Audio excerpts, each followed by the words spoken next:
ओम साईराम. मी प्रियांका. आपण दादासाहेब खापर्डे यांची शिर्डी रोजनिशी या पुस्तकाचे वाचन करत आहोत. आज आपण पुढील भागाचे वाचन करीत आहोत. दिनांक 20/1/1912. मी सकाळी वेळेवर उठलो. दिवस उजडण्यापूर्वी माझी प्रार्थना आटोपली आणि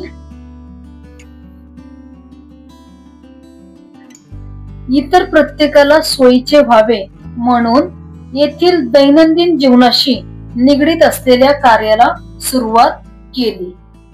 मी बापूसाहेब जोग, उपासनी व राम मारुती यांच्या बरोबर परमामृताचे वाचन केले.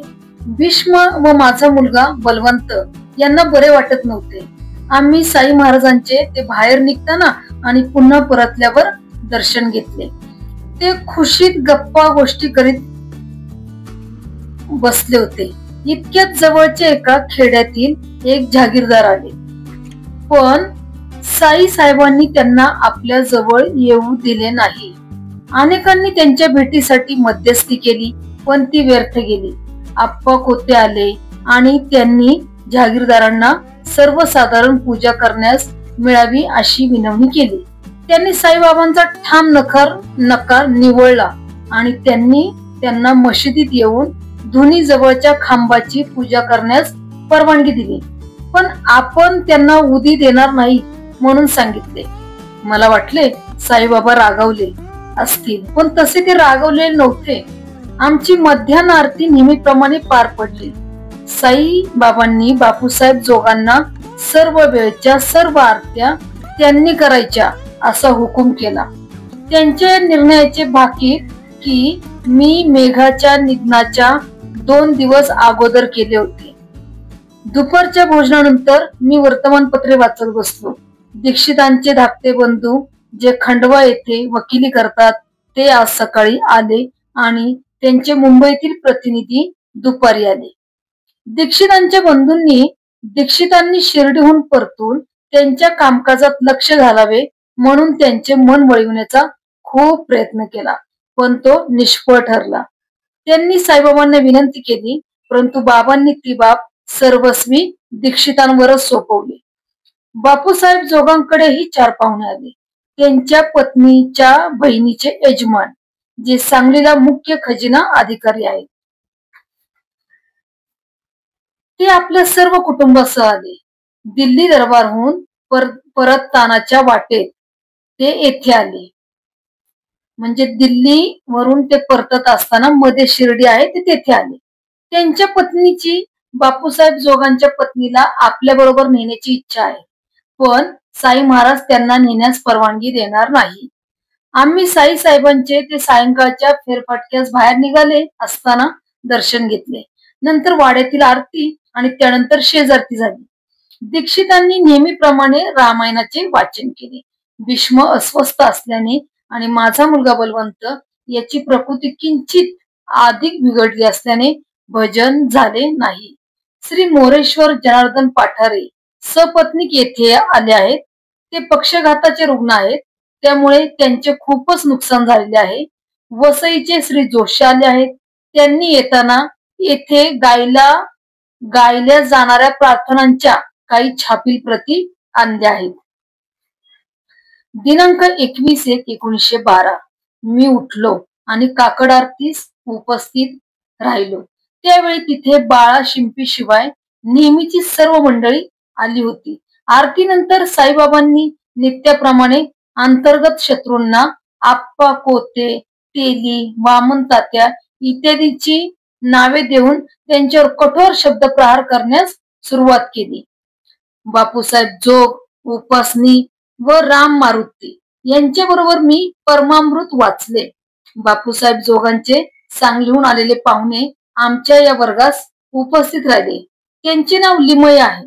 आम्ही साईबाबांचे ते बाहेर निघताना आणि नंतर पुन्हा मशिदीत परतल्यावर दर्शन घेतले.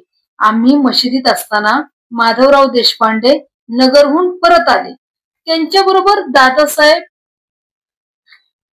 करंदीकर व बडोद्याचे एक सज्जन होते. करंदीकरांना पाहून मला खूपच आश्चर्य वाटले.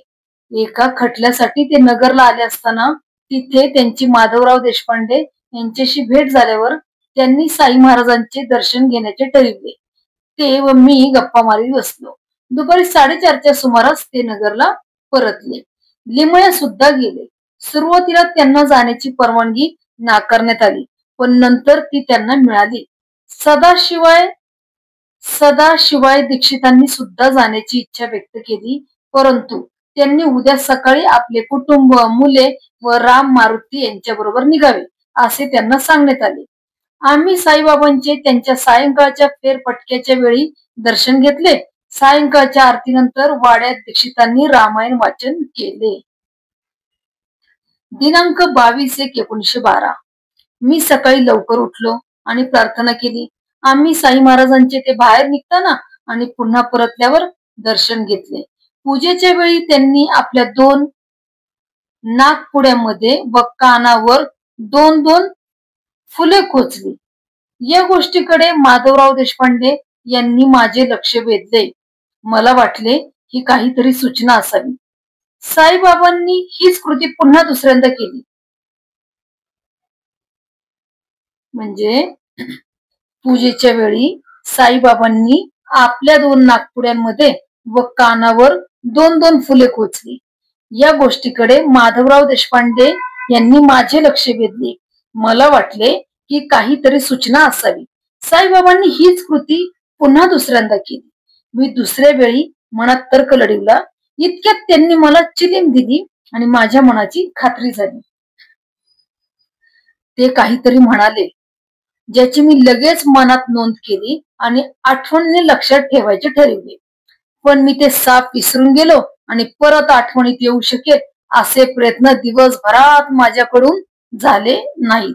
अशा प्रकारचा हा पहिलाच अनुभव असल्याने मी आश्चर्यचकित झालो. साईबाबा आणखी म्हणाले की त्यांचा आदेश हा सर्वोच्च आहे. त्यांच्या बोलण्याचा अर्थ मी असा समजलो की माझ्या मुलाच्या प्रकृतीची काळजी करण्याची आवश्यकता नाही. दरम्यान मध्यान आरती झाली आणि आम्ही परतलो. श्रीमती लक्ष्मीबाई कौजलगे, गावात त्या मावशीबाई या नावाने ओळखल्या जातात, या माझ्या निवासस्थानासमोर उभ्या असल्याचे मी पाहिले. त्यांना पाहून मला खूप आनंद झाला. मशिदीतून मी नुकताच निघालो आणि त्यांचे तिथे आगमन झाले. मी साई महाराजांना त्यांनी नमस्कार केला. साई महाराजांनी त्यांची पूजा सहर्ष स्वीकारून त्यांच्याबद्दल विशेष लोभ व्यक्त केला. भोजनानंतर मी काही मिनिटे विश्रांती घेतली. विश्रांतीनंतर दीक्षितांनी रामायणाचे व नाथ महाराजांच्या काही गाथांचे वाचन केले. तेव्हा तिथे उपासनी उपस्थित होते. श्रीमती लक्ष्मीबाई कौजलगी याही या कार्यक्रमात सहभागी झाल्या होत्या. त्यांनी आमच्या संभाषणात भाग घेतला. त्यांच्या बोलण्यावरून त्यांना वेदांताबद्दल चांगलीच माहिती असल्याचे दिसून आले. आम्ही साई महाराजांचे त्यांच्या सायंकाळच्या फेरफटक्याच्या वेळी आणि पुन्हा शेजारतीच्या वेळी दर्शन घेतले. लक्ष्मीबाईंनी काही गाणी म्हटली. त्या राधाकृष्णबाईच्या मावशी आहेत. रात्री माझ्या विनंतीवरून त्यांनी थोडेसे भजन केले आणि दीक्षितांनी रामायण वाचले. दिनांक 23/1/1912. मी सकाळी काकड आरतीसाठी अगदी वेळेवर उठलो आणि उजाडल्यावर थोड्या वेळातच प्रार्थना केली. साईबाबांनी आपले अंथरूण सोडताना एकही शब्द उच्चारला नाही, परंतु आम्ही त्यांचे ते नेहमीप्रमाणे बाहेर निघत असताना दर्शन घेतले. तेव्हा आम्हाला त्यांचा चेहरा अगदी विनोदी दिसला. मी, उपासनी, बापूसाहेब जोग व भीष्म यांच्या बरोबर परमामृताचे वाचन केले. नंतर आम्ही साईबाबांच्या दर्शनास मशिदीत गेलो. तिथे ते अगदी मौन मुद्रा धारण करून बसले असल्याचे दिसले. ते एक शब्दही बोलले नाही. मध्यान्ह आरती तेवढ्यात शांततेत पार पडली. त्यानंतर आम्ही परतलो आणि भोजन घेतले. माधवरावांना माननीय श्रीमती रसेल यांना साईबाबांचे चित्र व उदी पाठवण्याची परवानगी मिळाली. मला त्यांना पत्र पाठवावेसे वाटले, पण मनच लागले नाही. एक शाळा मास्तर त्यांच्या परिवारासह साईबाबांच्या दर्शनासाठी नुकतेच आले आहेत. त्यांच्याबरोबर मी गप्पा गोष्टी करीत बसलो. दीक्षितांनी रामायणाचे वाचन केले आणि आम्ही साईबाबा सायंकाळच्या फेरफटक्यास निघाले तेव्हा त्यांचे दर्शन घेण्यास गेलो. यावेळी सुद्धा ते जास्त काही बोलले नाहीत. रात्री या आठवड्यात पहिल्यांदाच भीष्मांचे भजन झाले. गावातील काही युवकही भजन गायन करण्यास आले. त्यानंतर दीक्षितांचे रामायण वाचन झाले. श्रीमती लक्ष्मीबाई कौजलगी यांना येथे कायमचे राहावे असे वाटते. त्याबाबत साईबाबा म्हणाले की तिच्या भल्यासाठी असेल तर तिने तसे करावे. दिनांक 24/1/1912 सकाळी मला का कुणास ठाऊक बराच वेळपर्यंत झोप लागली. त्यामुळे उठल्यावर प्रत्येक कामात उशीर झाला. मला प्रत्येक दैनंदिन कामात घाई करावी लागली. माझ्याप्रमाणे दीक्षितांनाही काही कारण परत्वे उठावयास उशीर झाला. जवळजवळ सर्वांचीच अशी अवस्था झाल्याचे दिसून आले. आम्ही साईबाबांचे ते बाहेर निघताना दर्शन घेतले. नंतर उपासनी, भीष्म व बापूसाहेब जोग यांच्या बरोबर मी परमामृताचे वाचन केले. त्यानंतर मी साईबाबांच्या दर्शनासाठी मशिदीत गेलो. लक्ष्मीबाई कौजलगी आमच्या परमामृताच्या वर्गात सामील झाल्या होत्या. मी मशिदीत पोहोचल्यानंतर त्या तिथे आल्या. साईबाबांनी त्यांनी आपली सासू म्हणून संबोधले. साईबाबांनी त्यांना आपली सासू म्हणून संबोधले आणि त्यांनी बाबांना केलेल्या नमस्कारावरून विनोद केला. यावरून मी तर्क केला की बाबांनी त्यांची शिष्या म्हणून स्वीकार केलेला आहे. दुपारची आरती नेहमीच्या पद्धतीने पण काहीशा शांततेत पार पडली. आरतीहून परतल्यावर मी कोपरगावचे मामलेदार श्री साने यांना व्हरांड्यात बसलेले पाहिले. ते गावठाण विस्तार आणि स्मशान घाट हटविण्यासंबंधीचे महसुली काम करीत होते. भोजनानंतर मी काही पत्रे लिहिण्याचा प्रयत्न केला, पण साने यांच्या बरोबर गप्पा गोष्टी करीत बसलो. नंतर दीक्षितांनी रामायणाचे वाचन केले आणि त्यानंतर मी मशिदीत साई साहेबांच्या दर्शनास गेलो. परंतु त्यांनी सर्वांना लवकरच निरोप दिला असल्याने मी उदी घेतली आणि चावडीजवळ जाऊन तिथे उभा राहिलो. तिथे मला एक मुसलमान कबीरपंथी सद्ग्रस्त भेटले. ते काही दिवसापूर्वी सतहे व असणारे यांच्या बरोबर अमरावतीस आले होते. सायंकाळी वाड्यात आरती झाली आणि नंतर रात्री चावडीत शेजारती झाली. मी नेहमीप्रमाणे मोर्चे धरले. दिनांक 25/1/1912 सकाळी माधवराव देशपांडे यांनी मला उठवले. मला उठवल्यावर ते म्हणाले की मी त्यांच्या हाकेला साथ देण्यापूर्वी त्यांनी मला जाग आणण्यासाठी अनेकदा हाका माराव्या लागल्या. मी प्रार्थना केली आणि काकड आरतीस उपस्थित राहिलो. साईबाबा शांतपणे मशिदीत गेले. तिथून परत आल्यावर आम्ही परमामृताचा वर्ग भरला. त्यात उपासनी, बापूसाहेब जोग, भीष्म व श्रीमती कौजलगी सामील झाले होते. आम्ही महावाक्य विवेक हा अध्याय पूर्ण केला. नंतर आम्ही साईबाबांचे ते बाहेर निघताना आणि बाहेरून परत मशिदीत आल्यावर दर्शन घेतले. दुपारची आरती नेहमीप्रमाणे झाली. साईबाबांनी मला अनेकदा चिली मोडण्यास दिली. भोजनानंतर मी काही वेळ पहुडलो. उठल्यावर मग रामायणाचे वाचन केले. दीक्षितांनी वाचले. त्यानंतर आम्ही साईबाबांच्या दर्शनास गेलो. ते प्रसन्न मनस्थितीत दिसले. रात्री वाड्यात आरती झाली आणि त्यानंतर भीष्मांचे भजन व दीक्षितांचे रामायण वाचन नेहमीप्रमाणे झाले. मला ही वस्तुस्थिती नमूद करावीशी वाटते की साईबाबांच्या सायंकाळच्या फेरफटकेच्या वेळी त्यांनी मला श्रीमती लक्ष्मीबाई कौजलगी यांचा जवळजवळ सर्व पूर्व इतिहास सांगितला. तो मला माहित असल्याने त्यांनी जे काही सांगितले ते मला पटले.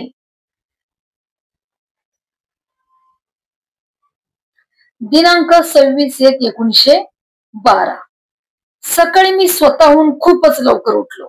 वेळेच्या बाबतीत माझा काहीसा घोटाळा होऊन सूर्योदयाची वेळ होत आली आहे असे समजून मी माझी प्रार्थना पूर्ण केली आणि वरांड्यात झाऱ्या घालीत राहिलो. मला वाटते मी नेहमीपेक्षा सुमारे 1.5 तास अगोदर उठलो. सूर्योदयानंतर मी माझ्या दैनंदिन कामकाजाला सुरुवात केली आणि आम्ही बाहेर पडलो. आम्ही परमामृताचे थोडेसे वाचन केले. नंतर साईबाबांचे ते बाहेर निघताना आणि परत आल्यावर दर्शन घेतले. मला थोडेसे अस्वस्थ वाटू लागल्याने मी काही वेळ पडून राहिलो. दुसरा दिवस दिनांक 27/1/1912 सकाळी मी लवकर उठलो, प्रार्थना केली आणि काकड आरतीला उपस्थित राहिलो. साईबाबा काही एक शब्द न बोलता मशिदीत गेले. असे कधी झाले नाही. असे असतानाही आज ते फारसे काही बोलले नाही. मी, उपासनी, बापूसाहेब जोग, भीष्म यांनी मिळून परमामृताचे वाचन केले. नंतर साईबाबांचे ते बाहेर निघताना आणि परत आल्यावर दर्शन घेतले. माध्यान्ह आरती मात्र व्यवस्थित पार पडली आणि त्यानंतर नेहमीप्रमाणे आम्ही आमचे दुपारचे भोजन केले. मी काही वेळ विश्रांती घेतली. उठल्यावर एक पत्र लिहिले. त्यानंतर दीक्षितांच्या दुपारच्या रामायण वाचनास उपस्थित राहिलो. आम्ही साईबाबांच्या फेरफटकेच्या वेळी त्यांचे दर्शन घेतले. ते गंभीर मनस्थितीत दिसले तरी प्रसन्नतेने बोलत होते. बोलण्याच्या अखेरीस ते मोठ्याने व आवेशाने बोलले. मला असे सांगण्यात आले की अंधार पडल्यावर त्यांच्या रागाच्या प्रसंगाचे प्रदर्शन होईपर्यंत अधिकाधिक जोरजोराने ते बोलत राहिले. त्यांचा हा राग धर्मांतर केलेल्या व खिंडीजवळ भिंतीच्या भगदडावर हात ठेवून उभा असलेल्या इब्राहिम संबंधी होता. त्याचबरोबर राधाकृष्णबाईंनी त्यांचे कपडे का धुतले म्हणून ते राधाकृष्णबाईवरही रागवले होते. दिनांक 28/1/1912.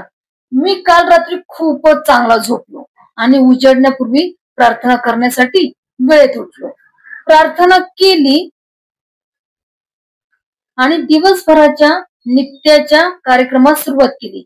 मी 8 वाजण्याच्या सुमारास खंडोबा मंदिरात गेलो. तिथे उपासनी राहतात. तिथे त्यांच्याबरोबर बसून गप्पा गोष्टी केल्या. हे एक छोटेसे सुंदर स्थान आहे. माझ्या निवासाच्या वरांड्यात बसून वेदांतावर होत असलेल्या संभाषण व चर्चेमुळे माझा आजारी असलेला मुलगा बलवंत याला त्रास होत असल्याने आम्ही परमामृताचा वर्ग बापूसाहेब जोग यांच्या निवासस्थानी भरविला. त्यानंतर आम्ही साई महाराजांचे ते बाहेर निघताना आणि पुन्हा मशिदीत परतल्यावर दर्शन घेतले. आम्ही सकाळ कशी घालवली याची त्यांनी विचारपूस केली आणि मी त्यांना आम्ही सकाळपासून जे जे काही केले ते सर्व सांगितले. ते प्रसन्न चित्त असल्याचे दिसले. राधाकृष्णबाई काहीशा उद्विग्नतेने दरवाजे बंद करून बाहेर गेल्याचे दिसले. त्यामुळे आरतीचे साहित्य लवकर मिळू शकले नाही आणि आरतीला थोडासा उशीर झाला. बाकी आरती सुरळीत पार पडली. दुपारच्या भोजनानंतर काही वेळ मी पहुडलो. उठल्यावर एक पत्र लिहिले. त्यानंतर दीक्षितांच्या रामायण पुराणास उपस्थित राहिलो. मग आम्ही साई महाराजांचे त्यांच्या संध्याकाळच्या फेरफटकेच्या वेळी जाऊन दर्शन घेतले. नंतर वाड्यातील आरती झाली. भीष्मांची प्रकृती ठीक नसल्याने त्यांचे भजन झाले नाही. रात्री शेजारतीहून परतल्यावर दीक्षितांनी रामायण वाचले. दिनांक 29/1/1912. मी सकाळी लवकर उठलो, प्रार्थना केली आणि मग मी बऱ्याच लवकर उठल्याचे माझ्या लक्षात आले.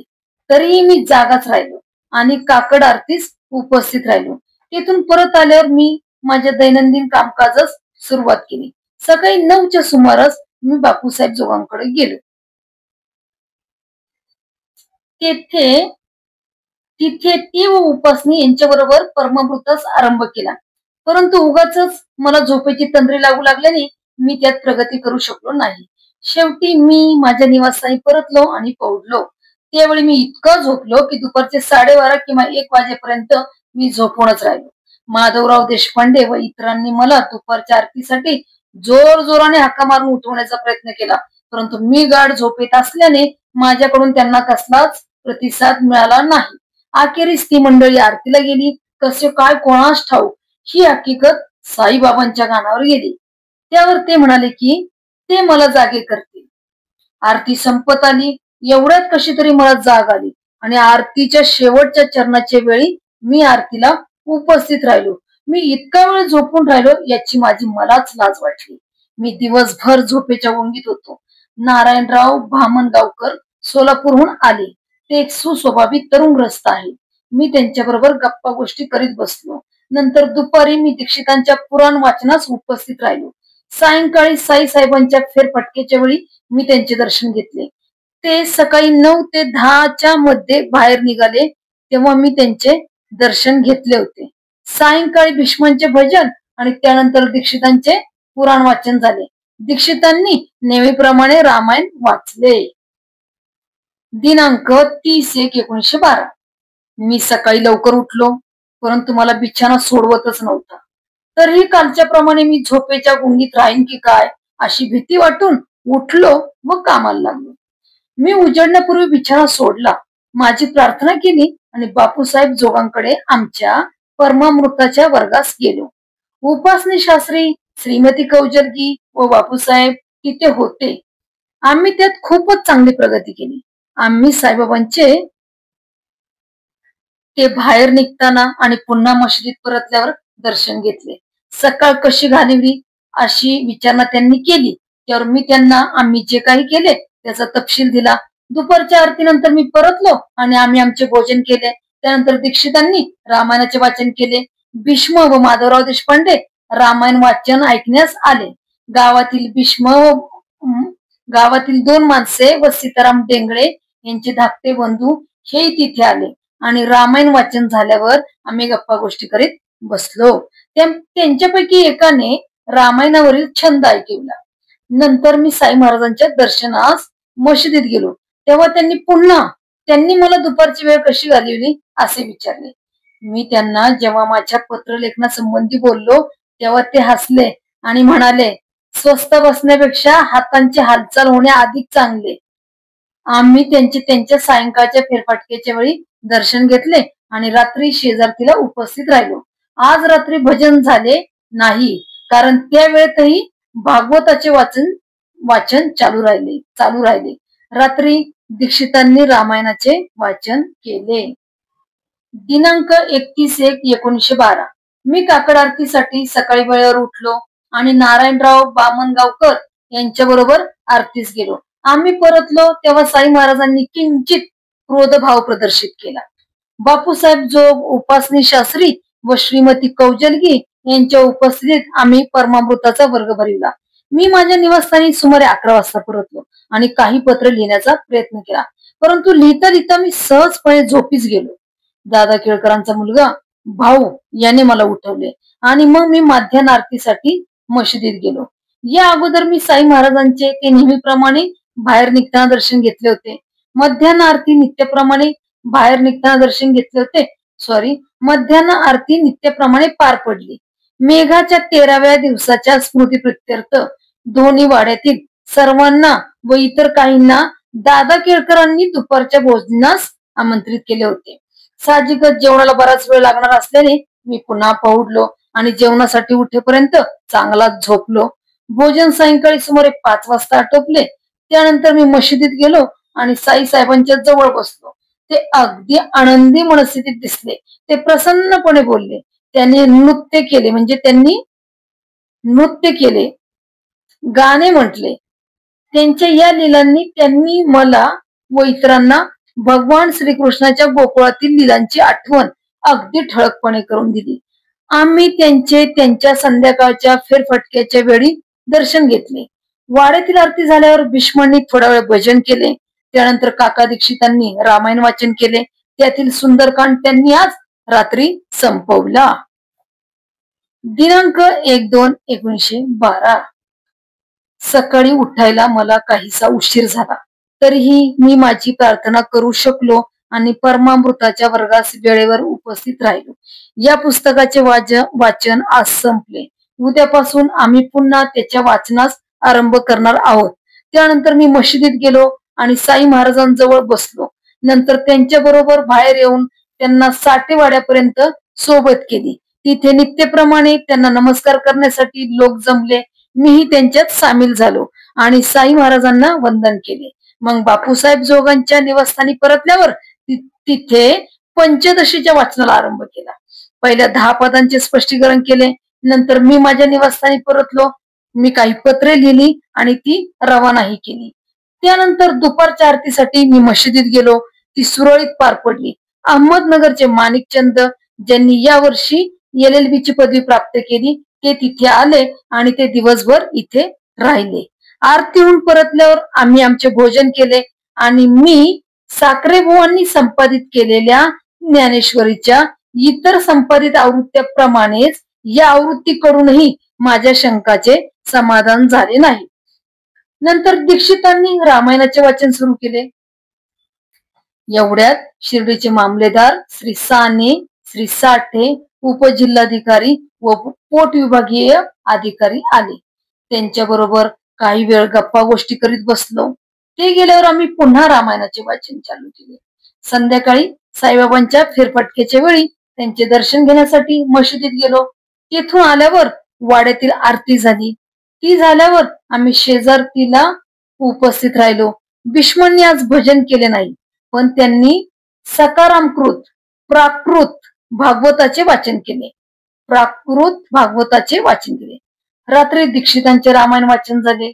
आज सायंकाळी साईबाबा त्यांच्या नेहमीच्या फेरफटक्यास निघण्यापूर्वी आम्ही जेव्हा मशिदीत एकत्र जमलो तेव्हा साईबाबांनी दीक्षितांना माझ्या पत्नीला 200 रुपये देण्यास सांगितले.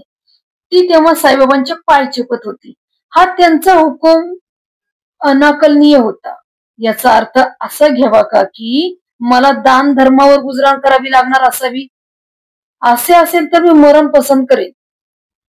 मला वाटते की साईसाहेब गरिबी आणि इतरांची परोपकारी वृत्ती यांचा मला अनुभव देऊन माझा अहंकार नाहीसा करू इच्छित होते का? टिप्पणी: मी रोजनिशीतील 1 फेब्रुवारी 1912 पान उलटले आणि आपण निर्देशित केलेल्या परिच्छेदाचे वाचन केले.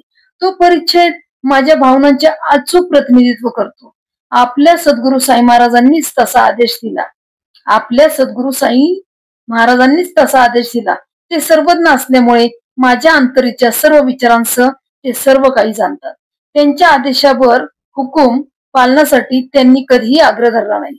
आता माझे लक्ष माझी पत्नी त्यावेळी कष्ट व गरिबीचे जीवन पसंत करीत नव्हती या विषयाकडे वेधण्यात आले आहे असे दिसते. काकासाहेब दीक्षितांनी ते जीवन पसंत केले होते आणि त्यात ते समाधानी होते. म्हणून साई महाराजांनी त्यांना माझ्या पत्नीला गरिबी व सबुरी यांचे निदर्शक म्हणून 200 रुपये देण्यास सांगितले. दिनांक 2/2/1912 मी काकड आरतीसाठी उठलो आणि त्यानंतर पंचदशीचा वर्ग आयोजित केला. परंतु कसे काय कोणास ठाऊक पंचदशी विषयी बोलावेसे वाटले आणि पंचदशीचे वाचन सुरू केले. पंचदशीच्या संबंधित विषयावरची ही सर्वोत्तम रचना आहे. यांचे श्रेष्ठत्व अन्य रचनात नाही. नंतर मी साई महाराजांचे ते बाहेर पडण्यापूर्वी दर्शन घेण्यासाठी म्हणून गेलो आणि साठेवाड्यापर्यंत त्यांना सोबतही केली. त्यानंतर दुपारच्या आरतीला उपस्थित राहिलो. मी वकिलीच्या कामास परतावे असे सुचवणारे एक पत्र मला आज अमरावतीहून आले. मी माधवराव देशपांडे यांना साई महाराजांच्या कानावर ही गोष्ट घालण्यास सांगितली. त्यावर त्यांनी मला तसे वचन दिले.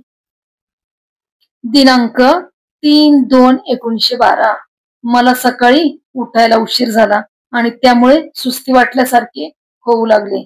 बापूसाहेब जोगांनाही उशीर झाला होता. त्याचप्रमाणे दीक्षित आणि जवळजवळ प्रत्येकालाच उशीर झाल्याचे दिसून येत होते. मी माझी प्रार्थना संपवल्यावर मशिदीत गेलो, परंतु साईबाबांनी मला मशिदीत प्रवेश न करता उदी घेण्यास सांगितले. मी त्याचप्रमाणे केले आणि बापूसाहेब जोगांच्या खोलीवर गेलो. तिथे ते उपासनी व श्रीमती कौजलगी यांच्या बरोबर पंचदशीचे वाचन करीत बसलो. आम्ही मध्यान्ह होईपर्यंत वाचन केले. त्यानंतर साईबाबांच्या आरतीला गेलो. आरती झाल्यावर आम्ही आमचे दुपारचे भोजन घेतले. भोजनानंतर मी थोडा वेळ विश्रांती घेतली आणि उठल्यावर दासबोधाचे वाचन करीत बसलो. दुपारी दीक्षितांनी रामायणाचे वाचन केले. साईबाबांचे एक स्थानिक भक्त गणोबा आबा रामायण ऐकण्यास आले. त्यांना रामायणातील बरीचशी पदे माहीत आहेत आणि अनेक पदे मुखोद्गतही आहेत, म्हणजे तोंडपाठ आहेत. ते साईबाबांच्या फेरफटक्याच्या वेळी त्यांचे दर्शन घेण्यास गेले. माधवराव देशपांडे यांनी सांगितले की त्यांनी साईबाबांना माझ्या अमरावतीस परतण्याबाबत विचारले असता नकार देऊन ते म्हणाले की तो एक वयोवृद्ध माणूस असून त्याची आबरू गेलेली त्याला चालणार नाही. त्यांनी पुढे असे सांगितले की सुमारे 200 माणसे शेजारच्या शहरात गेली. त्यांना दरोडेखोर म्हणून समजण्यात आले. काही कारण नसताना माधवरावांचे नाव दरोडेखोरांच्या यादीत गुंतवण्यात आले होते. त्यामुळे खूपच त्रास झाला होता. भीष्मांनी भजनाऐवजी भागवताचे वाचन केले. त्यानंतर दीक्षितांचे रामायण वाचन झाले. दिनांक 4/2/1912 मी सकाळी लवकर उठलो, काकड आरतीस उपस्थित राहिलो. नंतर माझी प्रार्थना आटोपली. मी आंघोळ करीत असताना दोन सद्ग्रस्त नारायणराव भामनगावकरांविषयी चौकशी करीत आले. ते लिंगायत शास्त्री होते. थोरले थोरले शिवानंद शास्त्री या नावाने ओळखले जातात. त्याच्याबरोबर दोन महिला आहेत. त्या स्त्रिया ब्राह्मण आहेत. थोरलीला ब्रह्मानंदबाई या नावाने संबोधिले जाते. सुमारे 3 वर्षापूर्वी त्यांची नाशिक येथे नित्यानंदबाई नावाच्या एका लिंगायत महिलेबरोबर भेट झाली. त्या प्रगत योगिनीने ब्रह्मानंदबाईंना बोध केला.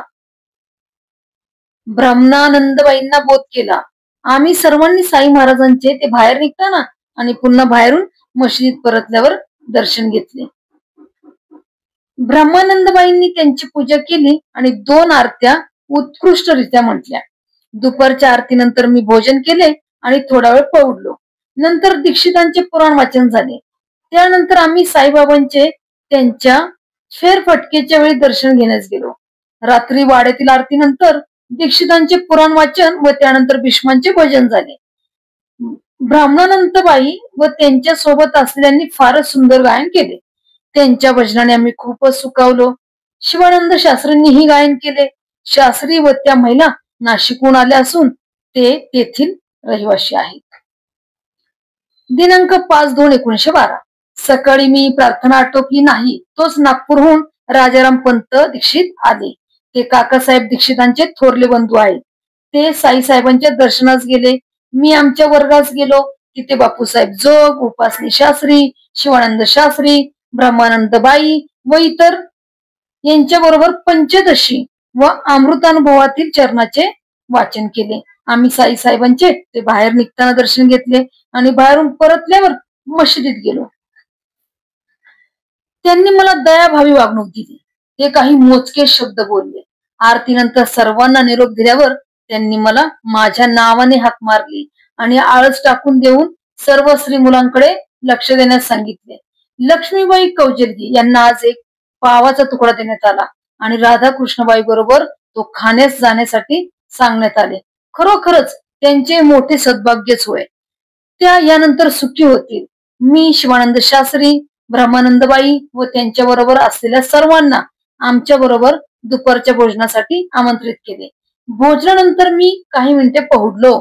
त्यानंतर दीक्षितांनी रामायणाचे वाचन केले. ते झाल्यावर आम्ही साईबाबांचे त्यांच्या फेरफटक्याच्या वेळी दर्शन घेण्यास गेलो. तेथून आल्यावर वाड्यातील आरती आणि शेजारती झाली. रात्री ब्रह्मानंदबाईंनी भजन उत्कृष्टरित्या सादर केले. मध्यरात्रीनंतरही ते चालूच होते. माझ्या जाण्याचा विषयच तसाच राहिला. कदाचित याविषयी उद्या ठरविले जाईल. दिनांक 6/2/1912 मी सकाळी उठलो आणि काकड आरतीस उपस्थित राहिलो. माधवराव देशपांडे म्हणाले की मला आज घरी परत जाण्यास परवानगी मिळेल म्हणून मी ते व भामनगावकर यांच्या बरोबर सकाळी सुमारे 7:30 वाजता साईसाहेबांकडे गेलो. साईसाहेबांनी दुपारी पुन्हा येण्यास आम्हाला सांगितले म्हणून आम्ही परतलो आणि मी माझ्या रोजच्या नित्यक्रमास लागलो.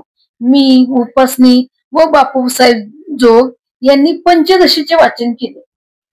आम्ही साई महाराजांचे ते बाहेर निघताना दर्शन घेतले. त्यानंतर दुपारच्या आरतीला उपस्थित राहिलो. ब्रह्मानंदबाईंनी तिथे एक आरती व काही पदे गायली.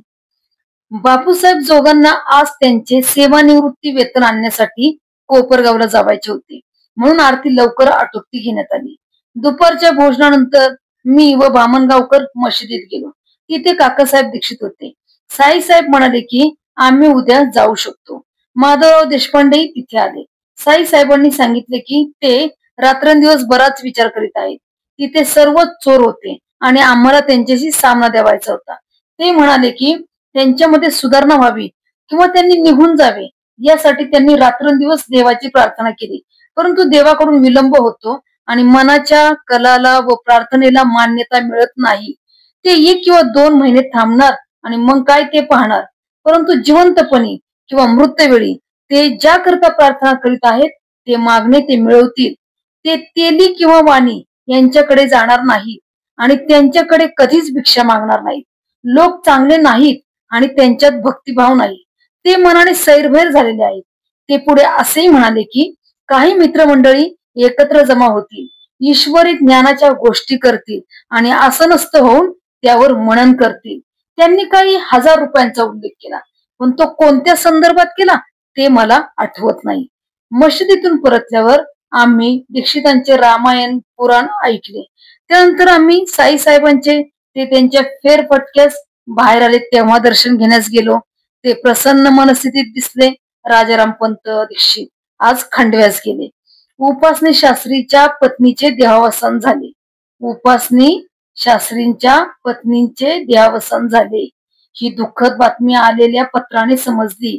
मी, दीक्षित व माधवराव असे आम्ही उपासनींकडे गेलो. त्यांचे सांत्वन केले आणि त्यांना वाड्यात आणले. असे दिसून आले की फकीर बाबांनी साईबाबांजवळ माझ्या जाण्याबद्दल विचारणा केली. तेव्हा साईबाबांनी त्यांनी मी उद्या जाईन असे म्हटल्याचे सांगितले. माझी पत्नी जेव्हा माझ्या जाण्याविषयी बोलली तेव्हा साईबाबा म्हणाले की मी स्वतः व्यक्तिशः जाण्याविषयीची परवानगी मागितलेली नाही, म्हणून ते त्या संबंधी काहीही बोलणार नाही. एवढ्यात मी तिथे गेलो. तेव्हा साईबाबा म्हणाले की मी दादा भट यांच्याकडून 500 रुपये आणि दुसऱ्या कुणाकडून 200 रुपये घेऊन आणि ते एकत्र करून त्यांना दिल्याशिवाय मला येथून जाता येणे शक्य होणार नाही. बापूसाहेब जोगांना कोपरगावहून येण्यास थोडासा उशीर झाल्याने रात्री वाड्यातील आरती काहीशी उशिरा झाली.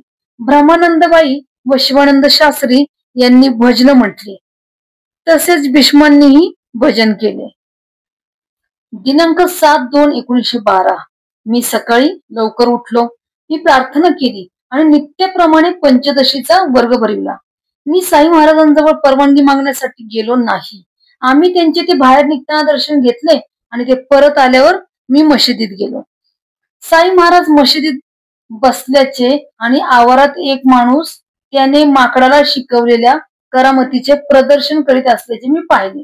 तिथे एक धंदेवाईक गायिका व नृत्यांगनाही आली होती. तिचा आवाज गोड होता. तिने काही धार्मिक गीते सादर केली. नंतर ब्रह्मानंदबाई, त्यांचे सहचारी साळूबाई व शिवानंद शास्त्री तिथे आले. त्यांनी पूजा केली व ब्रह्मानंदबाई, ज्यांना त्यांचे सहचारी माई साहेब म्हणून संबोधतात, त्यांनी फार मधुर आवाजात गाणी म्हटली. साई साहेबांनी सिंहासन इत्यादी आणण्यासंबंधीचे आदेश दिले आणि जेव्हा सारे काही व्यवस्थित मांडण्यात आले तेव्हा आम्ही आपापल्या जागेवर उभे राहिलो.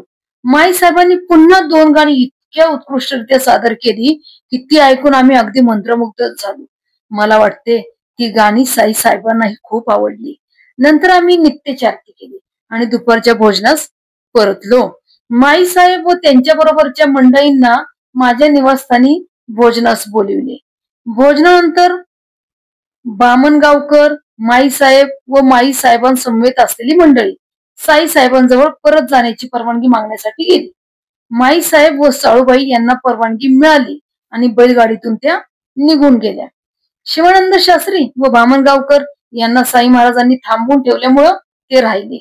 मी पौडलो आणि मला चांगली डुलकी लागली. नंतर दीक्षितांनी रामायणाचे वाचन केले आणि त्यानंतर मी दासबोधाचे वाचन केले. आम्ही साईसाहेबांचे त्यांच्या सायंकाळच्या फेरफटकेच्या वेळी दर्शन घेतले. वाड्यातील आरतीनंतर आम्ही शेजारतीला उपस्थित राहिलो. रात्री भीष्मांनी भागवत आणि दीक्षितांनी रामायण वाचले. दिनांक 8/2/1912 मी सकाळी काकड आरतीस उठलो आणि त्यानंतर दैनंदिन कार्यक्रमास सुरुवात केली. नारायणराव बामणगावकरांना परत जाण्याची परवानगी मिळाली. माझ्या पत्नीने काही चीज वस्तू अमरावती येथे द्यायला त्यांच्याकडे सोपविल्या. त्यांनी टांग्यातून गमन केले. ते निघण्यापूर्वी माझे साताऱ्यातील माझ्या मुतालिक नात्यातील कारभारी यांचे चिरंजीव गणपतराव तीळ संक्रांतीच्या रीतिरिवाजानुसार तिळाच्या वस्तू भेट म्हणून घेऊन आले. त्या भेटवस्तू तीळ व साखर हे पदार्थ घालून खूपच कलात्मकतेने बनवलेल्या होत्या. गेल्या 3 आठवड्यानंतर बलवंत प्रथमच धाडस करून बाहेर पडला. तो मशिदीपर्यंत गेला आणि साई महाराजांच्या चरणावर त्याने मस्तक ठेवले. आतापर्यंत त्याच्या तब्येतीत बरीच सुधारणा झाली आहे. गणपतरावांची अशी इच्छा आहे की माझा मुलगा बलवंत याने रंगपंचमीसाठी साताऱ्याला चलावे. मी त्यांना साईसाहेबांजवळ हा विषय काढण्यास सुचवले. दुपारची माध्यान्ह आरती संपण्याच्या वेळी साईसाहेबांनी क्रोध प्रदर्शित केला. ही एक गोष्ट वगळता आरती नेहमीप्रमाणे सुरळीत पार पडली. आम्ही दुपारची वेळ नेहमीप्रमाणे घालवली. दीक्षितांनी रामायणाचे तर मी दासबोधाचे वाचन केले. या अगोदर सकाळी आम्ही पंचदशीचा वर्ग भरविला. आम्ही साईसाहेबांचे त्यांच्या सायंकाळच्या फेरफटकेच्या वेळी दर्शन घेतले. मुंबईहून कुलकर्णी नावाचे ग्रहस्थ येथे आलेले आहेत. तिथे त्यांची एक प्रयोगशाळा आहे. त्यात स्थानिक खनिज पदार्थाचे वगैरे परीक्षण केले जाते. त्यांनी सांगितले की त्यांनी मला 1907 मध्ये सुरत येथे पाहिलेले आहे. आम्ही बसून जुन्या गोष्टी संबंधी बोललो. रात्री भीष्मांचे भजन आणि दीक्षितांचे रामायण वाचन झाले. दिनांक 9/2/1912 मी नित्याप्रमाणे उठलो, प्रार्थना केली आणि पंचदशीच्या वर्गाला उपस्थित राहिलो. त्यावेळी आम्ही साई महाराजांचे व ते बाहेर निघताना दर्शन घेतले. पंचदशीचा वर्ग संपल्यानंतर मी मशिदीत गेलो. साईबाबा अगदी प्रसन्न मनस्थितीत दिसते. किशा नावाचा तरुण मुलगा, ज्याला आम्ही पिशा म्हणतो, तो तिथे नेहमीप्रमाणे आला. त्याला पाहून साईसाहेब म्हणाले की पिशा पूर्वजन्मी एक रोहिला होता. तो फार सज्जन मनुष्य होता. तो बराच वेळपर्यंत प्रार्थना करीत असे. तो साईसाहेबांच्या आजोबांच्या घरी पाहुणा म्हणून आला. त्यांना एक बहीण होती. ती वेगळी राहत असे. साईसाहेब तेव्हा तरुण होते. त्यांनी खेळकरपणे असे सुचवले की रोहिण्याने तिच्याशी विवाह करावा. असे होणार होते आणि सरते शेवटी त्याने तिच्याशी विवाह केला. रोहिला आपल्या पत्नी बरोबर तिथे बराच काळ राहिला. नंतर तो पत्नीसह तेथून निघून गेला. तो कुठे गेला हे कोणालाच कळले नाही. तो मरण पावला आणि साईसाहेबांनी त्याला त्याच्या सध्याच्या मातेच्या पोटी जन्मास घातले. ते म्हणाले पिशा मोठा भाग्यवान असून तो हजारोंचा रक्षण करता होईल. मध्यान्ह आरती नेहमीप्रमाणे पार पडली. त्यावेळी साईसाहेबांनी शिवानंद शास्त्री यांना खुणा करून काहीतरी सांगितले. दुर्दैवाने शिवानंद शास्त्रींना त्या सांकेतिक खुणांचा काहीच अर्थ कळला नाही. साईसाहेबांनी बापूसाहेब जोगांनाही सांकेतिक खुणा केल्या. ठाण्याचे वकील श्री ओक येथे आहेत. मी त्यांना बाबा गुप्ते व इतर मित्रमंडळीकडे माझी आठवण काढण्यास सांगितले. दिनांक 10/2/1912 मी सकाळी काकड आरतीला उपस्थित राहिलो. गणपतरावांनी माझा मुलगा बलवंत याच्यासह साताऱ्याला जाण्याची परवानगी मिळवली. त्यावेळी माधवराव देशपांडे त्यांच्या बरोबर होते. मी, बापूसाहेब जोग, उपासनी व श्रीमती लक्ष्मीबाई कौजलगी यांनी पंचदशीचा वर्ग भरविला. तो झाल्यावर मी मशिदीत गेलो. त्यावेळी साईबाबा खूपच प्रसन्न मनस्थितीत होते. ते म्हणाले की त्यांच्या शरीराचा पायापासूनचा वरील भाग शरीरापासून अलग झालेला आहे. त्यामुळे त्या दोहोंपैकी पहिला भागच ते उचलू शकतात. दुसरा भाग उचलणे त्यांना शक्य होत नाही. ते पुढे म्हणाले की ते व एकटेली यांच्यात संघर्ष झाला. जेव्हा ते तरुण होते तेव्हा त्यांनी कौटुंबिक कारणासाठी कर्ज काढले आणि धनकोची सेवा करून कर्ज परतफेड करण्याची तयारी दर्शवली. पण ते काम ते करू शकले नाही. म्हणून त्यांनी एका टणक फळाने आपल्या डोळ्यांना ठळक खून केली आणि शरीराला इजा पोचवली. त्यामुळे ते आजारी पडले.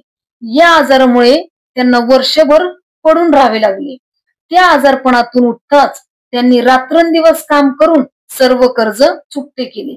ते बसून मोठ्या प्रसन्न मनस्थितीत गप्पा गोष्टी करीत होते. परंतु माध्यान्ह आरती संपण्याच्या वेळी आधीरतेची लक्षणे त्यांच्यात दिसली. नाशिकचे वकील श्री गद्रे येथे आहेत. दिनांक 11/2/1912 सकाळी माझी प्रार्थना झाल्यावर मी गद्रे यांना ते जागे झालेले पाहिले. मी त्यांच्याशी गप्पा मारीत बसलो. त्यांना परत जाण्याची परवानगी मिळाली आणि ते नाशिकला निघून गेले. आम्ही साईसाहेबांचे ते बाहेर निघताना दर्शन घेतले. त्यानंतर आम्ही आमचा पंचदशीचा वर्ग भरविला. त्याला उपासनी, बापूसाहेब जोग, श्रीमती कौजलगी यांच्यासह नाशिक जिल्ह्याचे महसूल निरीक्षक श्री लेले ही उपस्थित होते. ते खूप चांगले ग्रस्त दिसतात. साई महाराजांना ते खूप आवडतात. साईबाबा मशिदीत जेव्हा परत आले तेव्हा मी नित्यप्रमाणे तिथे गेलो. त्या ठिकाणी अनेक लोक बसलेले पाहिले. त्यातील बरेच जण अनोळखी होते. त्यातील एक जण अकोल्याचे पोलीस होते. त्यांनी मला पाहिल्यावर त्यांनी आपल्या पदाचा राजीनामा देऊन ते नागपूरचे बॅरिस्टर गोविंदराव देशमुख यांच्याकडे सेवारत झाल्याचे सांगितले. मध्यान्ह आरती आणि भोजन झाल्यावर मी काही वेळ पहुडलो आणि त्यानंतर दीक्षितांच्या रामायण पुराणास उपस्थित राहिलो. नंतर आम्ही साई महाराजांचे त्यांच्या संध्याकाळच्या फेरफटकेच्या वेळी दर्शन घेतले. तिथे लेले यांची भेट झाल्याने त्यांच्या बरोबर मी उभ्या उभ्याच गप्पा गोष्टी केल्या. सायंकाळी वाड्यातील आरती झाल्यावर शेजारती झाली. त्यानंतर भीष्मांचे भागवत पठण आणि दीक्षितांचे रामायण वाचन झाले. शिवानंद शास्त्रींना आज परत जाण्याची परवानगी मिळाली नाही. दिनांक 13/2/1912 दीक्षितांनी रामायण वाचले. नंतर आम्ही मशिदीत गेलो. मी मशिदीत प्रवेश करतो न करतो तो साई महाराजांनी मला उदी दिली. याचा अर्थ मी असा घेतला की या कृतीत मला लागलीच निरोप घेण्याचा संकेत आहे. त्यावर ते म्हणाले, तुला जायला कोण सांगतोय, बस.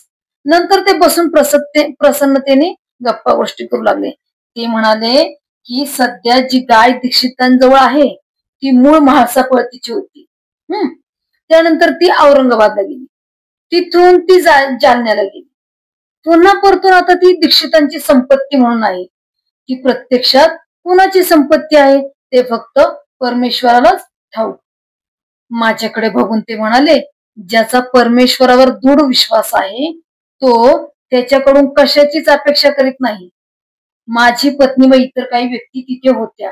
आम्ही सर्वांनी साई महाराजांचे त्यांच्या सायंकाळच्या फेरफटकेच्या वेळी दर्शन घेतले. मग वाड्यातील आरती व त्यानंतर शेजारती झाली. रात्री भीष्मांनी भजन म्हटले आणि दीक्षितांनी नेहमीसारखे रामायण वाचले. साईबाबांनी आज मध्यान्ह आरती व शेजारती नंतर 2 वेळा माझे नाव घेऊन मला बोलवले आणि मला वाड्यात जाण्यास सांगितले. दिनांक 14/2/1912 मी सकाळी लवकर उठलो. काकड आरतीला उपस्थित राहिलो. साईबाबांनी चावडीतून निघताना केलेल्या कृतीने मी अगदी स्तंभित झालो. त्यांनी आपल्या हातातील छोट्या सटक्याने पूर्व, उत्तर व दक्षिण दिशांना असा मार्ग बनविला. नंतर नित्याप्रमाणे कठोर शब्द उच्चारित ते पुढे गेले. नेहमीप्रमाणे आम्ही पंचदशीचा वर्ग भरविला. साई साहेबांचे ते बाहेर निघताना दर्शन घेतले आणि नंतर मशिदीत गेलो. त्यावेळी साईबाबांनी 2 गोष्टी सांगितल्या. एक गोष्ट अशी होती की एक प्रवासी होता. सकाळी त्याला एका राक्षसाने हाक मारली. प्रवाशाने तिकडे पाहिले व तो एक अपशकुन समजून तो पुढे निघाला. परंतु आणखी पुढे गेल्यावर त्याला 2 विहिरी लागल्या. त्या विहिरीतील गोड पाण्याने त्याची तहान शमवली. जेव्हा त्याला भूक लागली तेव्हा त्याला एक गृहस्थ भेटला. त्या गृहस्थाने आपल्या पत्नीला सांगण्यावरून म्हणजे आपल्या पत्नीच्या सांगण्यावरून त्या प्रवाशाला जेवण दिले. नंतर त्याने तयार झालेल्या मक्याच्या पिकाचे एक शेत बघितले. ते पाहून त्याला हुरडा खाण्याची इच्छा झाली. शेताच्या मालकाने त्याला हुरडा दिला. त्यामुळे तो प्रवासी खूप आनंदून गेला आणि धूम्रपान करीत मस्त मौजेत पुढच्या मार्गाला लागला. तो ज्या जंगलातून जात होता त्या जंगलात त्याला एक वाघ दिसला. वाघाला पाहून त्या प्रवाशाची पार गाळण उडाली आणि जीव वाचवण्यासाठी तो एका गुहेत लपला. वाघ चांगलाच हट्टाकट्टा होता. तो त्या प्रवाशासाठी इकडे तिकडे भटकला. प्रवाशाच्या सुदैवाने साईबाबा त्या बाजूने जात होते. त्यांनी त्या प्रवाशाच्या अंगी धैर्य बांधले. त्याला गुहेतून बाहेर आणले आणि त्याला त्याच्या वाटेवर नेऊन ते म्हणाले, जोपर्यंत वाघाला दुखावले जात नाही तोपर्यंत तो वाघ हानी पोचवत नाही. आता दुसरी गोष्ट अशी होती की साईबाबांना 4 भाऊ होते. त्यापैकी एक बाहेर जाऊन भिक्षा मागे आणि शिजवलेल्या अन्न, पोळ्या, मका इत्यादी घेऊन येत असे. त्याची पत्नी त्या पदार्थातून त्याच्या आई वडिलांना त्यांच्या पोटापुरते अन्न देत असे आणि इतर सर्व भावंडांना मात्र उपाशी ठेवीत असे. साईबाबांना पुढे एक कंत्राट मिळाले. त्यात त्यांना पैसा मिळाला. तो त्यांनी घरी आणला. भरपूर भिक्षा मागून आणणाऱ्या भावासह प्रत्येकाला त्यांनी यथेच्छ खाऊ पिऊ घातले. पुढे भिक्षा मागून आणणाऱ्या भावाला कुष्ठरोग झाला. प्रत्येक जण त्याला टाळू लागला. वडिलांनी त्याला घराबाहेर घालवून दिले. तेव्हा साईबाबांनी त्याला खाऊ पिऊ घातले आणि त्याची सेवा शुश्रूषा केली. अखेरीस तो भाऊ मरण पावला. दुपारची आरती नेहमीप्रमाणे पार पडली आणि मग आम्ही आमचे भोजन केले व त्यानंतर थोडा वेळ मी आराम केला. शिवानंद शास्त्री व विजयदुर्गचे ठाकूर आज निघून गेले. स्थानिक मास्तरांच्या भ्याईंनी आज सर्वांना भोजनाला बोलवले. मी नकार दिला. इतर सर्व मंडळी मात्र गेली. साईबाबांनी त्यांच्या सायंकाळच्या फेरफटक्याच्या वेळी मला मी भोजनास जाण्याचे कारण विचारले.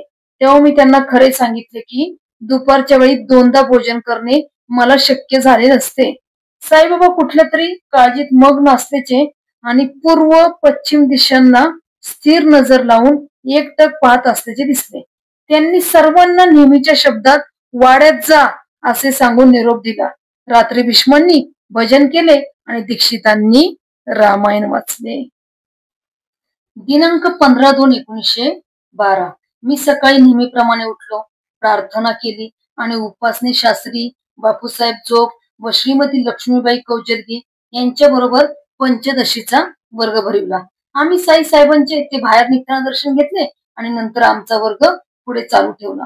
त्यानंतर मी नित्यप्रमाणे मशिदीत गेलो आणि साईसाहेब जे काही बोलत होते ते ऐकत बसलो. ते प्रसन्न चित्त होते. ते म्हणाले की त्यांनी एकेकाळी खूप कठोर मेहनत घेतली होती. महिने ते भोजनाशिवाय राहिले होते. काळा टाकळनिंब व इतर झाडांची पाने खाऊन त्यांनी दिवस काढले.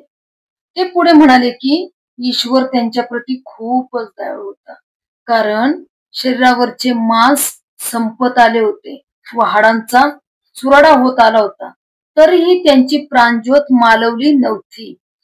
दुपारची आरती नेहमीप्रमाणे झाली. त्यानंतर तेथून आम्ही आपापल्या भोजनास परतलो. माझ्या पत्नीने व इतरांनी उद्या शिवरात्रीच्या सणानिमित्त कोपरगावला जाण्याची इच्छा व्यक्त केली. साईबाबांना ही बाबा अनावश्यक वाटली, परंतु त्या मंडळींनी अधिकच आग्रह धरल्याने सरते शेवटी त्यांना वाटेत परवानगी मिळाली. आज दुपारी पुराणानंतर आम्ही परमामृताचा वर्ग केवळ दादा केळकरांना त्याचा लाभ व्हावा म्हणून आयोजित केला. पहिलाच दिवस असल्याने त्यात आम्ही फारशी काही प्रगती करू शकलो नाही. आम्ही साई महाराजांचे त्यांच्या सायंकाळच्या फेरफटक्याच्या वेळी दर्शन घेतले आणि नंतर वाड्यातील आरतीला व शेजारतीला उपस्थित राहिलो. त्यावेळी तिथे बाळासाहेब सुद्धा उपस्थित होते. माझ्या अगोदर ते मोरचेल म्हणजे मोराच्या शेपटीने बनवलेला पंखा, त्याला मोरचेल म्हणतात, घेऊन चालत असत, म्हणून मी ते त्यांच्याकडे परत सोपवले. त्यांच्याऐवजी मला एक पंखा मिळाला. बाळासाहेब भाटे यांनी लक्षणीय प्रगती केलेली आहे. दिनांक 16/2/1912 मी काकड आरतीला उपस्थित राहिलो. साईबाबांनी कठोर शब्दांसह परम कृपेचे दर्शन घडवले. सकाळी प्रार्थनेनंतर आम्ही आमचा पंचदशीचा वर्ग भरविला. बैलगाडी मिळू न शकल्याने माझी पत्नी व इतर मंडळी कोपरगावला जाऊ शकली नाहीत. आम्ही साईबाबांचे ते बाहेर निघताना दर्शन घेतले. श्री मोरगावकर आले आहेत. त्यांनी परापूजेचा अनुवाद वितरित केला. कल्याण भिवंडीचे एक शास्त्री येथे आहेत. ते बापूसाहेब जोग यांच्याकडे उतरलेले आहेत. ते फार शांत स्वभावाचे सज्जनग्रस्त आहेत. शिवरात्री निमित्त आम्ही आज उपवास केला. दिनांक 17/2/1912 मी सकाळी लवकर उठलो, प्रार्थना केली आणि उपासनी बापूसाहेब जोग, कल्याणचे कुंटे शास्त्री व मोरगावकर यांच्या बरोबर आमचा पंचदशीचा वर्ग भरविला. आम्ही आज 3रा अध्याय संपवला. आम्ही साईबाबांचे ते बाहेर निघताना आणि पुन्हा परतल्यावर दर्शन घेतले. ते खूपच प्रसन्न मनस्थितीत होते आणि थट्टा मस्करीही करीत होते. मध्यान्ह आरती नेहमीप्रमाणे पार पडली आणि त्यानंतर आम्ही आमचे भोजन केले. दीक्षित आज आपल्या मुलाच्या मुंजीला नागपूरला जाण्याच्या विचारात आहेत. त्यांना आपल्या बरोबर येथून त्यांना अधिकाधिक शक्य होईल तेवढे जणांना घेऊन जाण्याची इच्छा आहे, परंतु सर्व काही नेहमीप्रमाणे साईसाहेबांच्या आदेशावर अवलंबून आहे. दुपारी दीक्षितांचे रामायण वाचन झाले आणि त्यानंतर आम्ही आमचा परमामृताचा वर्ग भरविला. त्यात आम्ही चांगली प्रगती केली. नंतर आम्ही साई महाराजांचे त्यांच्या सायंकाळच्या फेरफटकेच्या वेळी दर्शन घेतले. त्यानंतर वाड्यातील आरती व शेजारती झाली. शेजारतीच्या वेळी माझ्याकडे एक मोठा पंखा सोपवण्यात आला. तेथून परतल्यावर भिवंडीच्या कोणते शास्त्री यांनी कीर्तन केले. त्यांनी उत्तर गोग्रहणाची कथा सांगितली. तो एक वयोवृद्ध ग्रहस्थ आहेत. त्यांचे वय सुमारे 80 धरले तर या वयात दिसून येणारी त्यांची कर्तबगारी, त्यांचा उत्साह व इतर कार्यशैली खरोखरीच प्रशंसनीय व लक्षणीय आहे. रात्री दीक्षितांनी रामायणाचे व भीष्मांनी भागवताचे वाचन केले. दिनांक 18/2/1912 सकाळी मला माधवराव देशपांडे यांनी उठवले. प्रार्थनेनंतर मी काकड आरतीला उपस्थित राहिलो. साईसाहेब अगदी शांतचित्त होते. नेहमीप्रमाणे त्यांनी कठोर शब्द उच्चारले आणि त्यानंतर ते निवांत होत गेले. दीक्षित आपल्या मुलाच्या मुंजीसाठी नागपूरला जाण्याच्या विचारात आहेत. त्यांनी मलाही आपल्या बरोबर नागपूरला नेण्याचा विचार केला व तशी परवानगी त्यांनी साईबाबांकडे मागितली, पण त्यांनी ती देण्यास टाळाटाळ केली. मला जाण्यास परवानगी मिळणार नाही हे मी खात्रीपूर्वक जाणत होतो. माझी पत्नी जाण्यासाठी खूपच उत्सुक होती. मी, उपासनी शास्त्री, बापूसाहेब जोग व इतर मंडळीसह आमच्या पंचदशी वर्गात असताना नानासाहेब चांदोरकर तेथे आले व ते दीक्षितांबरोबर बसले. वर्ग संपल्यावर मी साईसाहेबांच्या दर्शनाकरता गेलो तेव्हा त्यांना भेटलो. साईसाहेब त्यांच्याबरोबर नेहमीप्रमाणे तेली, वामन तात्या, आप्पा कोते इत्यादींच्या बाबतीत बोलत होते. दुपारची मध्यान्ह आरती नेहमीप्रमाणे पार पडली. आरतीच्या शेवटी साईबाबा काहीसे अधीर झाले आणि त्यांनी लोकांना लवकरात लवकर तेथून जाण्यास सांगितले.